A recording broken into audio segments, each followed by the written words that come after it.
In dieser Stadt gab es noch nie einen schwarzen Kopf. Wir glauben, Sie sind der Mann, der hier neue Wege ebnen könnte. Pleasure to meet you. What's up, Thanks man? for having me. Hi there. Thanks for having me.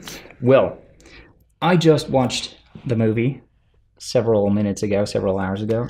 And Have you come out of shock yet? Well, no, but I have several questions. I have a lot of questions. Like the first one, I know it's based on a true story. Right. I know the background. But was that true story the reason why it takes place in the 1970s? Did you want it to... No, that's when it took place. Yeah, I know, but you could, and that is what I just thought in like the first 5 minutes. Oh shit, this movie could take place right now, today. Well, my co-writer, Kevin Wilmot, and I knew that in order for this film to be successful, to be hit, we had to incorporate the world we live in today. We had to make it contemporary, even though the film took place in the 70s. And there are many things to do with language. And something that we not plan on was what happened, that act of American homegrown terrorism in Charlottesville. Well, okay, when you talk about language, I know what you mean. Like special terms and stuff, you have to like adapt so that they match modern America times. first. Yeah, that was the one. America first. America first. America first. America. We were waiting, literally waiting for something like a line like America first. Well, you know, really, that came from 1920s. That's a slogan by the Klan. And there's one against immigrants.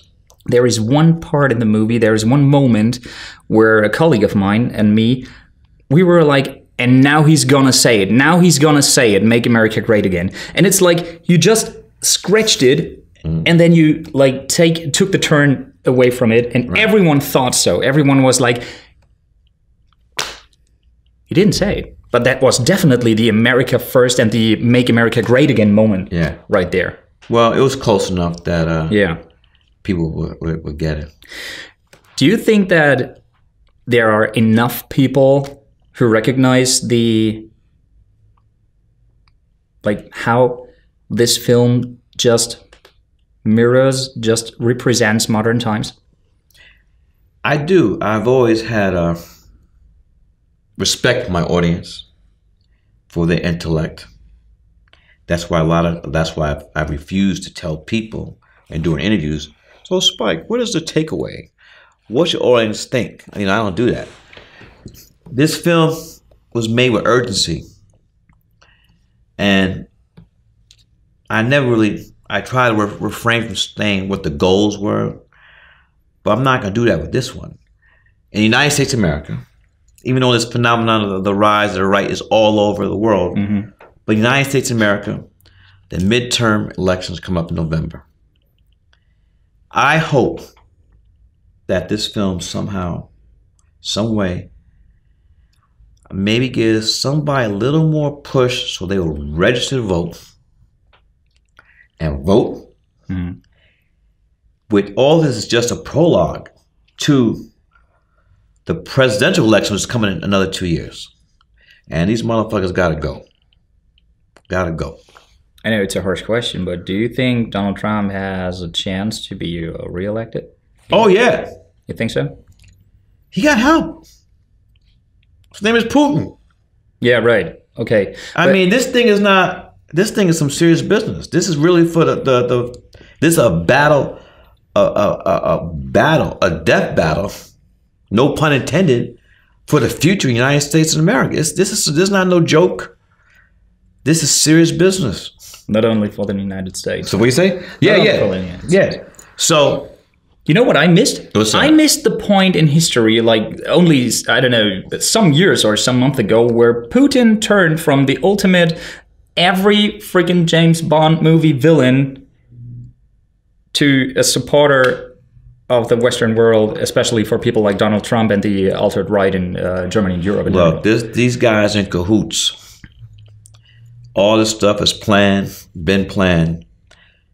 I think they had a plan for him to get him. This is a Manchurian Candidate. You ever see that film? Yeah. Manchurian Candidate? Yeah. I'm talking about the Frankenheimer film. The original. No. With Frank Sinatra. This stuff is not haphazard. It is planned. Years and years in advance. Every time I hear something like that, and I'm pretty sure in the YouTube comments it is going to be outrageous about what you just said, I think about, like stuff like conspiracy theories and stuff like that, especially in the internet. And well, you can't believe everything you read on the internet. Oh, no. But if you have, for example, you in America, you have like Fox News, and you have people like Alex Jones and InfoWars. And the rest of them. Stuff like that. And you always have like the main topic, which is fake news. So this is like the ultimate, I don't know, like in German it's Schlachtwort. It's like the ultimate phrase for especially the right wing in Europe too. Fake news, everything that they can't handle. Always, like the truth that they can't handle is always fake news. So the media coverage always covers that fake news stuff. But do you think like the left wing has enough courage and like finally enough rage to do something like that in a way the right wing propaganda does? Well, I've always been a belief that there's good propaganda and there's bad propaganda. Always, because good propaganda is a good tool for attention. And so I just think that the media that wants to be on the right side of history has to do everything they can to tell the truth. And tell the truth to American people. And keep telling the truth, because American people, you got to constantly... stay on it, stay in the story, tell the truth, point out lies that are being sent out as the truth, and be vigilant. Journalists, they have to, we all got to raise our game if we want to, put an end to what we see now. Everybody has to raise their game. The thing is, it might be, or let's hope it's only a feeling, but it feels like that is just not enough, because that is like pointing out the truth is just not strong enough to make people. I disagree. I think that people who might have been voted for that guy, there'll be enough that they can make a difference. Just knowing what has happened the last 18 months with him, at the helm. So I'm optimistic that through coalitions and people coming together, that we can mobilize progressive people believe in rights, the environment, jobs, affordable housing, healthcare, stand up strong, those motherfuckers at the NRA. They're horrible. Yeah. Who have these politicians in their back pockets. Those are enough things that people from different races, gender, whatever you want to say, could come together on these common ground points, vote, and change this shit around. And go upward instead of downward. Now, what's that John Lennon line? You may say I'm a dreamer, but I believe it. I believe it. You do, and I like your way of thinking, but you do have Donald Trump as a president. You do have enough voters to re-elect. You do have supporters for him. And I lost that kind of optimism a little bit. Here's the thing, though. Can I just say something? What's easy? It's gonna be hard, but you're not just to give up. You go in there, and give your best. But you are like what you just said is like people are like realizing that this is not the right way. What's not the right way? What they're doing? What they do now. And the most constructive way is the vote. Yeah, but we thought that in Germany too, because we have our in Germany it's called the AfD, right? Alternative für Deutschland, which is our right-wing party, right? And we were like, okay, most people who voted for them just, it's a sign for protest, for, you know, arguing that the kind of politics we had for the last several years is not what they want anymore. And against immigration. Yes, yes. And everyone was like, okay, they did it now. They will see it fails. Those guys do not have what it takes to like take place in serious political work and stuff in Germany. And now they are like the third and second strongest party in some parts of Germany. And nothing is gonna change by itself. People won't realize it because the right wing is not loud enough. It's not what? It's not loud enough.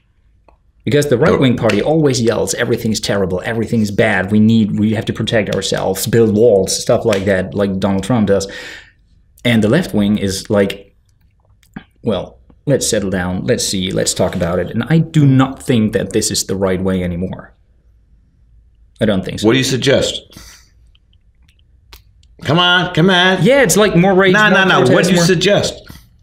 Populism is not only a tool of the right wing. Mm-hmm. I think the left wing has to use that too. Look, I think that there have to be several strategies to make this, turn this thing around, not just one thing. And I believe that especially the young people in America, I mean, they're not sitting down. They're registering to vote. They're demonstrating. They make their feelings felt. And I'm energized. I'm 61. I'm energized by these kids in high school, what they're doing. Yeah. You know, so I think that's great. And I think that... By the way, sorry to interrupt you. I was shocked that this was not the turning point in gun laws in the U.S. Oh, with the mass shootings? Yes. Especially this year. It's the NRA. They got they're in cahoots with the politicians and the gun industry, you know. So here's the thing. I only hope and work hard for what I believe in, and we'll see what happens. But I do believe in my heart of hearts that I'm gonna make if you go to my film, Raid Rahim, he had knuckle rings. One said love, one said hate. One said love, one said hate, which came from the film Night of the Hunter, starring Robert Mitchum. He didn't have rings back then, but he had tattooed. Yeah. Love and hate. And there's what's up with that, man? Not now. That's your next one. All right. You gotta do it in Brooklyn too. All right. So I believe that. I think that, I know it may sound fairy tale stuff. I believe love will conquer hate. I believe in my heart. I hope so. You gotta get the tattoo. How many you have? How many tattoos? The last tattoo. You told me before. How many you have now? Tattoos. How many? Like 15. 16, 17, 18, 19. No, I think that's one. It's like 1, 2, and then it's 17. Each one is... No, this is like, like one project. It's still a tattoo on a finger. Yeah, but it's... All right, you count the way you count it. All right.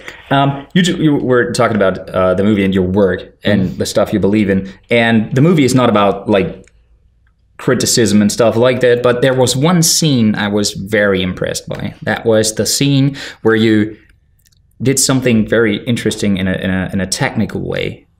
The cut between the two movements, the white power and the black power, and the shoutings. White power! Black power! The white power shoutings and the black power shoutings. Was it your intention to, like, bring those two together in this technical way, how you did it and how you edited it, so that people are, like, pushed to think, oh, okay, there are some very kind of similarities in that? No, I don't think any. For me, I don't think any similarities between a black students yelling black power versus a Klan yelling white power. It's two opposites. So there's nothing in common. Not with that. And look, I think when the Ku Klux Klan is yelling white power, and also, not to leave out, what were they doing? They're also giving a Zig Heil salute. Yeah. This does not equate to this. Yep. In my opinion. Yeah. The black power fist is a symbol of resistance, a symbol of being at the mercy of a white supremacy. It's two different levels, I think. I think what your film definitely does is bring people together and make them argue about what they just watched, what they just saw, witnessed. Can we subtract, take out the word argue and say maybe discuss? Discuss, yeah, right. Because they're not arguments. All right. I've seen this. I started to do the right thing. But I think arguments are a healthy thing. I know, but there's a negative connotation with the word argument, especially when you're dealing with race. All right. Okay. When you're dealing with race, for me, and I've seen this before, do the right thing. The ushers had to push people out of the lobby because they had the next show sold out and we can't get people in. People would stay in the lobby and talk about what they just saw. What can we do? What's the answer? And if a piece of art can do that, yeah, then that's great. And the same thing's happening, even though the film has been open less than a week in the United States. The same thing is happening with this film. It is prompting healthy, I feel, discussion like, where are we in the world? What can we do? Mm-hmm. And these are diverse audiences too. Well, I just can tell you that is definitely what this film does. Thank you. Yes. So thanks for having me. What's up? Thanks for the point. Thank you. And then remember, love and hate. Love and hate. What do you want to have? Like love on the right one? I forgot which is which, but okay, cool. You go to check it out. A clip of Robert Mitchum or Ray Rahim. You'll get it right. All right. Thank you so much. Thank you again. And have a great day. Thank you. Thank you. In dieser Stadt gab es noch nie einen schwarzen Kopf. Wir glauben, Sie sind der Mann, der hier neue Wege ebnen könnte.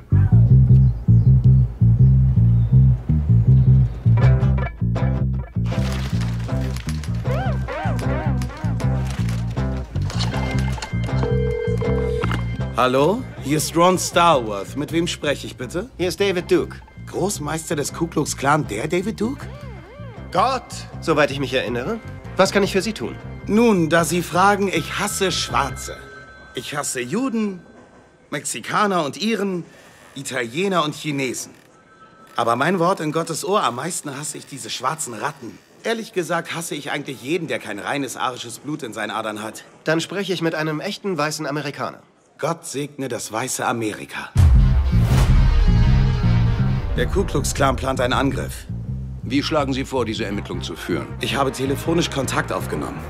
Wir brauchen einen weißen Officer, der mich spielt, wenn sie sich persönlich treffen.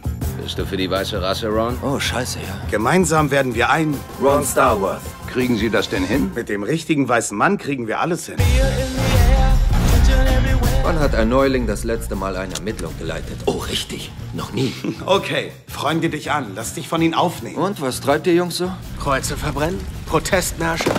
Das wird ein bedeutendes Jahr für uns. Du stellst zu viele Fragen. Bist du undercover oder sowas? Lasst uns vereint und organisiert den Rassismus bekämpfen! Bist du für die Befreiung der Schwarzen? Die Macht dem Volk. Alle Macht dem ganzen Volk. Alle Macht dem ganzen Volk! So ist es, Schwester. Für dich ist es ein Kreuzzug, für mich ein Job. Du bist Jude. Macht dich der ganze Hass nicht wütend? Du machst den Judenlügendetektor-Test. Warum tust du so, als hättest du damit nichts zu tun? Ich sage euch, der Krieg wird kommen. White Power! Ritter des Ku Klux Klan. Das sind wir, die Starworth-Brüder. Es läuft, Baby. America first. America first! America first. America first! Hätte ich gewusst, dass das eine Clanversammlung wird, hätte ich den scheiß Job nicht gemacht.